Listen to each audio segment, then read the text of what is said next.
दोस्तों, चैनल को सब्सक्राइब करें डिजिटल सेवा, सरकारी योजना और छात्रों के लिए ऑनलाइन फॉर्म जैसे जानकारी के लिए। दोस्तों, आपका स्वागत है राकेश जी टेक में। आज मैं बताऊंगा इस वीडियो में ग्रुप डी का जो वैकेंसी आया हुआ है उसमें कौन कौन सी सीटें हैं, कितनी सीटें रहेगी और कब से ये आवेदन चालू हुआ है। इन सारी चीजों को हम लोग देखेंगे, विस्तार से देखेंगे, वन बाय वन सारी स्टेप्स को हमको फॉलो करना होगा। ठीक है, तो इसके लिए आपको मैं यही रिक्वेस्ट करूंगा कि वीडियो कंप्लीट रूप से देखिए, आपको पूरी जानकारी मैं देने की कोशिश करूंगा। अब पहले फ्रेंड्स, मैं आपको वीडियो में लेके चलूँ उससे पहले मैं आपसे निवेदन करूंगा कि यदि आप हमारे चैनल पर नए हो तो हमारे चैनल को सब्सक्राइब कर दीजिए, क्योंकि मैं ऐसा ही इंफॉर्मेटिव वीडियो मैं आपको देता हूं। साथ ही मैं आपको शॉर्ट्स के माध्यम से इंफॉर्मेशन देने का काम करता हूं, कौन सी वैकेंसी आ रही है और कौन सी रिजल्ट आ रही है, कौन सी एडमिट कार्ड आ रही है, सारी चीज मैं आपको बताने का काम कर रहा हूं। तो फ्रेंड्स, हम लोग चलते हैं वीडियो में। सबसे पहली बात यहाँ पर देख लीजिए, centralised employment notification CEN number 8 2024 दिया गया है। ठीक है, और requirement for various posts in level 1 of 7 CPC पे मैट्रिक्स। ठीक है, तो यहाँ पर दिया गया पूरा डिटेल से मैं आपको बताने जा रहा हूँ कि यहाँ पर देखिए, डेट ऑफ इंडिकेटिव नोटिस जो दिया गया था वो 28 दिसंबर 2024 को ही निकाला गया था। डेट ऑफ पब्लिकेशन जो है कि वो 22/1/2025 को निकाला गया। Opening date and time of online registration of application वो 23/1/2025 से चालू हो जाएगी। मीन्स आज से ये चालू हो चुकी है। क्लोजिंग डेट जो है वो आपका 22/2/2025 तक ये चलेगा, मतलब फरवरी तक ये चलेगा। अब फ्रेंड्स, इसमें क्या क्या चीजें हैं, सारी चीज को मैं आपको डिटेल से बताने जा रहा हूं। तो फ्रेंड्स, यदि आप अभी तक वीडियो देख रहे हो तो वीडियो को जरूर लाइक कर दीजिए, अपने दोस्तों के बीच में जरूर शेयर कर देना लास्ट में। ठीक है, तो सबसे पहले हम लोग देख लेते हैं इंपॉर्टेंट डेट्स। यहाँ पर देख लीजिए, इंपॉर्टेंट डेट्स जो दिया गया है वो एप्लीकेशन बिगन हो चुका है, मतलब शुरू हो चुका है, वो 23 जनवरी 2025 से चालू हो चुका है। इसका जो लास्ट डेट है अप्लाई करने का वो है 22/2/2025 तक का है। ठीक है, और यदि आपका पेमेंट नहीं कर पाए हो किसी कारण से, कई बार इशू आती है, तो उसके लिए भी आपको 2 दिन का एक्स्ट्रा टाइम दिया गया है, जो कि आपका 24 फरवरी 2025 तक दिया गया है। ठीक है, अगर आपको किसी प्रकार की फॉर्म भरने में गलत हो जाती है तो आपको उसके लिए भी 25 फरवरी से लेकर के 6 मार्च तक आपको टाइम दिया गया है। ठीक है, तो इसीलिए आपको घबराने की जरूरत नहीं, आप आराम से फॉर्म को भरेंगे और पेमेंट भी करेंगे। यदि कहीं गलती होती है आपको घबराने की जरूरत नहीं है। अब RRB ग्रुप डी का जो एग्जाम है ये कब होगा, इसके लिए आप हमारे चैनल को फॉलो कर लीजिए, हमारे चैनल को सब्सक्राइब कर दीजिए, आपको मिल जाएगी कि एडमिट कार्ड कब से अवेलेबल हो जाएगी। ठीक है, ऐसे ही एक एग्जाम से पहले एडमिट कार्ड आ ही जाती है। तो नोटिफिकेशन जानने के लिए हमारे चैनल को सब्सक्राइब कर दीजिए, मैं शॉर्ट्स के माध्यम से हर नोटिफिकेशन को देने का काम कर रहा हूँ। यहाँ पर देख सकते हैं एप्लीकेशन फी जो है वो जनरल और OBC के लिए आपको 500 रुपया लगने वाली है, और SC ST PS मतलब फिजिकल हैंडीकैप और EBC को 250 रुपये लगने वाली। साथ ही सभी प्रकार की जो कैटेगरी महिलाएं हैं, सभी कैटेगरी की महिलाएं जो हैं, चाहे जनरल की हो, चाहे OBC या SC ST जो भी हो, उनको भी 250 रुपया ही लगने वाले हैं। तो यदि कोई महिला है जो 10th पास है तो वो भी इसमें जा सकते हैं। ठीक है, अब हम लोग देख लेते हैं कि ये एज लिमिट क्या रहेगा। तो यदि आप देखोगे एज लिमिट के बारे में, तो एज लिमिट के लिए आपको 18 वर्ष कम से कम होना चाहिए और अधिक से अधिक आपको 36 वर्ष का होना चाहिए। ठीक है, अब यदि देखेंगे कि किनको कितना ज्यादा मिल रहा है रिलैक्सेशन, मतलब जो है कि एज में भी मिलता है रिलैक्सेशन, तो उसको हम लोग देख लेते हैं। तो यदि मैं रिलैक्सेशन की बात करूं तो यहाँ पर OBC नॉन क्रीमी लेयर के लिए 3 साल की रिलैक्सेशन दिया गया है अलग से, और SC ST के लिए 5 वर्ष का दिया गया है। यहाँ पर आप देख सकते हो जनरल ESW के लिए, EWS के लिए 3 साल के लिए after reduction of length of service from age ये दिया गया है। और इन सभी को आप यहाँ पर देख सकते हो, SC ST के लिए यहाँ पर दिया गया 8 वर्ष after reduction of length of service from age. ठीक है, तो इस प्रकार से आप यहाँ पर देख सकते हो, सारी चीजों को आप यहाँ पर देखना है, आपको समझना है। ठीक है, अब फ्रेंड्स देख लेते हैं कि कितनी पोस्ट किसमें है। सबसे पहली बात तो मैं आपको बताता हूँ कि ये जो है कि various post in level 1 group D का जो निकला गया है, ये निकाला गया है 32,438 पोस्ट के लिए, 32,438 पोस्ट के लिए निकाला गया है। इसके लिए जो है एलिजिबिलिटी क्या क्या है, योग्यता क्या क्या रहने वाली, तो योग्यता है सबसे पहली बात तो आपको 10th पास होना चाहिए, मैट्रिक पास, और किसी भी बोर्ड से आपको मैट्रिक पास कर लेना है। ठीक है, और यदि आप इससे आगे भी पढ़े हो, जैसे ITI वगैरह किए हो, तो ये भी आपका चलेगा, लेकिन मैट्रिक पास वालों आप इसमें फॉर्म को भर सकते हो। फिजिकल एलिजिबिलिटी आपको यहाँ पर दिया गया है, मेल के लिए दिया गया है फिजिकल एलिजिबिलिटी में कि candidate should be lift and carry 35 kg, कम से कम 35 kg आपको उठाना है। ठीक है, और डिस्टेंस जो है कि आपको 100 मीटर इन 2 मिनट्स में आपको दौड़ना है। ठीक है, ये आपको मेल के लिए, और 1000 मीटर जो है कि रनिंग ये दिया गया है, उठा करके, सॉरी, ये तो 35 kg आपको उठा के चलना है और 100 मीटर तक आपको उठा के लेके चलना होगा। अब यहाँ पर दौड़ का भी दिया गया है 2 मिनट के अंदर में, ठीक है। दौड़ का दिया गया है 15 सेकंड, 4 मिनट 15 सेकंड के अंदर में आपको दौड़ना है, 1000 मीटर दौड़ना होगा, ठीक है। अब ओनली फॉर ये जो है कि ओनली फॉर वन चांस, ये एक ही चांस दिया जाएगा, बार बार आपको चांस नहीं दिया जाएगा।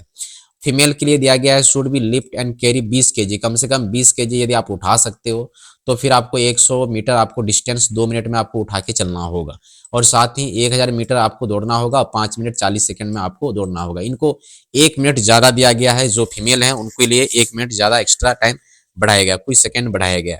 ये भी दिया गया वन चांस ओनली, एक ही चांस दिया जाएगा। अब देख लेते हैं हम लोग किस जोन में कितनी सीटें खाली है। तो जोन वाइज यदि मैं बात करूं तो जयपुर के लिए आप यहां पर देख सकते हो टोटल इतनी पोस्ट है। आप जिस भी कैटेगरी से हो आप देख सकते हो, यहां पर जनरल के लिए, ईडब्ल्यूएस के लिए, ओबीसी के लिए और एससी और एसटी के लिए, सभी कैटेगरी के जो भी वीडियो देख रहे हैं आप अपनी कैटेगरी को देखेंगे। यदि आप एससी एसटी से हो तो आप इसको देखेंगे, यदि एससी से हो तो इसको, ओबीसी से हो तो आप इसको देख पाएंगे, ठीक है। अब यहाँ पर जयपुर दिया गया, प्रयागराज दिया गया, हुबली दिया गया, यहाँ पर एक एक करके आप यहाँ पर देख सकते हो जो भी कैटेगरी आपका है और उसमें जो सीट वैकेंट है उसके हिसाब से आप डिसाइड कर सकते हो कि आपको सीट भरना है या नहीं भरना है, ठीक है। तो सिकंदराबाद तक हम लोग यहाँ पर देख लेते हैं कि टोटल पोस्ट इतना है, और सबसे अधिक पोस्ट यदि बात करूँ तो आप दिल्ली के लिए भी आप देख सकते हो इतना 4785 सीट दिया गया है। तो जिस भी कैटेगरी से आप बिलोंग करते हो उस कैटेगरी के अनुसार ही आपको सेलेक्ट करना है, यदि आप कैटेगरी में जाना चाहते हो। यदि आप जनरल में जाना चाहते हो तो आप जनरल के लिए भी यहाँ पर सीट आप देख सकते हो, ठीक है। तो आई होप जो है कि मैंने यहाँ तक आपको समझा दिया। मैं आशा करता हूँ फ्रेंड्स आपको मैं यहाँ तक समझा दिया। यदि इसमें भी कहीं कोई दिक्कत आ रही है तो आपको फॉर्म भरने में कोई इशू आ रही है, कोई भी ट्रांजेक्शन का रिलेटेड कोई हेल्प इशू चाहिए आपको, तो आप इसमें कांटेक्ट कर सकते हो, या इसमें आपको मेल भी करना पड़ सकता है। तो जो भी आपको इशू आती है पेमेंट से रिलेटेड, ट्रांजैक्शन से रिलेटेड, तो आप इनसे बात कर सकते हो। अब फ्रेंड्स यहाँ पर हम लोग बात करते हैं चयन करने का प्रोसेस क्या रहेगा। तो सबसे पहले बात तो आपको फॉर्म भर लेना है ऑनलाइन। ऑनलाइन फॉर्म भरने का लिंक मैं डिस्क्रिप्शन में दे दूंगा, वहां से आप फॉर्म भर सकते हो। दूसरी बात हो गई क्या, या तो आप चाहो तो राकेश जी टेक को भी विजिट कर सकते हो। आप टाइप करेंगे सिंपली आपको मिल जाएगी राकेश जी टेक, यूआरएल भी मिल जाएगी, वहां से भी आप जा सकते हो। अब यहाँ पर है क्या, किस प्रकार से प्रोसेस होने वाला है रिक्वायरमेंट का। तो सबसे पहले बात तो आपको कंप्यूटर बेस्ड टेस्ट हो जाएगी, ठीक है। सीबीटी जो है कंप्यूटर बेस्ड में एक टेस्ट होगा आपका जो भी, और वो टेस्ट में आपको क्या क्या आने वाले है वो यहाँ पर दिया गया, मैं आपको बता रहा हूँ, ठीक है। इसके बाद आपको फिजिकल टेस्ट होगा। फिजिकल टेस्ट में वही मैंने आपको बताया, दौड़ भाग करना होगा थोड़ा, और जो है कि 4 मिनट और 5 मिनट के अंदर में जो लेडीज और मेल और फीमेल दोनों के लिए डॉक्यूमेंट्स वेरिफिकेशन होगा। यदि आप ये दोनों पास कर जाते हो तो डॉक्यूमेंट्स आपका वेरिफिकेशन होगा। इसके बाद डॉक्यूमेंट्स वेरिफिकेशन यदि आपका कंप्लीट होता है तो फिर आपका मेडिकल भी वेरिफिकेशन होगा। तो मेडिकल एग्जामिनेशन के बाद में ही आप ज्वाइनिंग कर सकते हो, ठीक है। अब यहाँ पर आते हैं और क्या क्या टेस्ट में होने वाले कंप्यूटर बेस्ड जो टेस्ट है इसमें आपको क्या क्या एग्जाम होने वाले, मतलब क्या क्या जो आने वाली है, कौन से क्वेश्चंस रहेंगे, वो सारा मैं आपको बताने जा रहा हूँ। तो फ्रेंड्स यदि मैं कंप्यूटर बेस्ड टेस्ट की एग्जाम की बात करूँ तो यहाँ पर आप देख सकते हो all the eligible candidates have to undergo a computer based test on the specific date. जो भी डेट दिया रहेगा, जो आपका एडमिट कार्ड में रहेगा, वो टाइम एंड वेन्यू जहां पर भी आपका दिया रहेगा वहां पर, ठीक है। E call letter to be download by the candidates from the website of the RRVS और RRCS। The information about the e-call letter download shall be communicated through the website as well as register email ID and the candidates, ठीक है, of the candidates। तो ये आपको email में भी भेजा जाएगा और आप यहाँ से भी जांच सकते हो। साथ ही यदि आप हमारे चैनल पर है तो चैनल को सब्सक्राइब कर दीजिए, वहां से भी आपको नोटिफिकेशन मिल जाएगी कि अब जो है कि ये डाउनलोड होना शुरू हो चुका है, ठीक है। अब इस एग्जाम में आपको क्या क्या मिलने वाली है। एग्जाम ड्यूरेशन इन मिनट जो है कि 90 मिनट्स का एग्जाम रहेगा।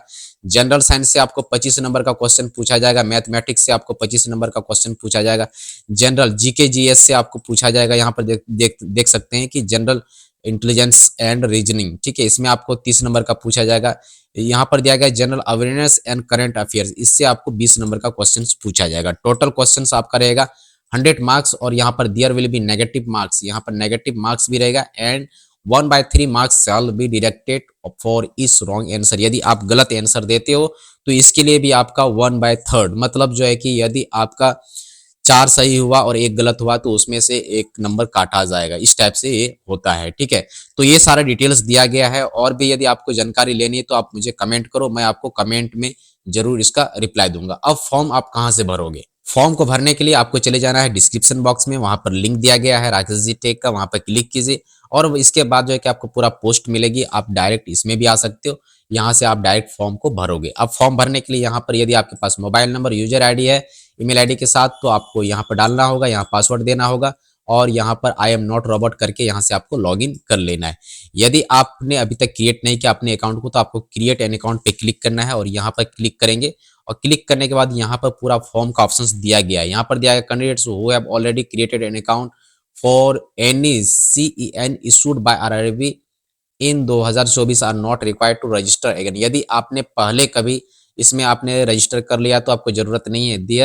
They should log in using the same user name and password. उसको सेम यूजर ID पासवर्ड से लॉग इन करना होगा और वहां यहाँ पर वो क्या कर सकते हैं, लॉग इन करके अपना फॉर्म को फिलअप कर सकते हैं। ठीक है, तो इसके बारे में मैं आपको डिटेल से बताऊंगा। एक दूसरा वीडियो बताऊंगा कैसे आप ग्रुप डी का फॉर्म को फिलअप करोगे, कैसे आपको अपलोड करना होगा, किन किन चीजों को आपको ध्यान में रखना होगा, वो सारा चीज मैं आपको बताऊंगा। ठीक है, तो इन चीजों में यदि आप देखना चाहते हो यहाँ पर सिर्फ सिंपल सी बात है, रजिस्ट्रेशन का प्रोसेस दिया गया है। यहाँ पर आपको कंट्री ऑफ नेशन आपको सेलेक्ट करना है। यहाँ पर आप इंडिया का सेलेक्ट करोगे।